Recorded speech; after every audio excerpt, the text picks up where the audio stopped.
Areekode ഗ്രാമപഞ്ചായത്തും KVVS Areekode യൂണിറ്റും സംയുക്തമായി നടപ്പിലാക്കുന്ന ലൈസൻസ് പുതുക്കൽ അദാലത്ത് അരീക്കോട് വ്യാപാര ഭവനിൽ തുടക്കമായി.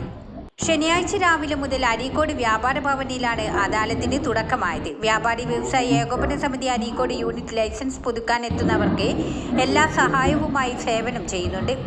വ്യാപാരി Vyavasayi Ekopana Samithi Areekode unit president Jolly Sajeer, general secretary VA Nasar, Kannancheri Abdul Hameed, News Star Muhammad, Unninkutty Moulavi, Kalathingal Shereef, Calicut Faisal, Lulu Muneer തുടങ്ങിയവർ പരിപാടിയിൽ പങ്കെടുത്തു.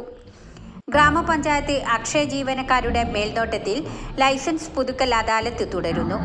ലൈസൻസ് പുതുക്കാൻ വേണ്ട രേഖകൾ നിലവിലെ 2025-26 ലൈസൻസിന്റെ കോപ്പി, ആധാർ കോപ്പി, ഉടമയുടെ passport size photo, Haritha Karmasena receipt എന്നിവ കൊണ്ടുവരേണ്ടതാണെന്ന് അധികൃതർ അറിയിച്ചു. ന്യൂസ് 10 അരീക്കോട്.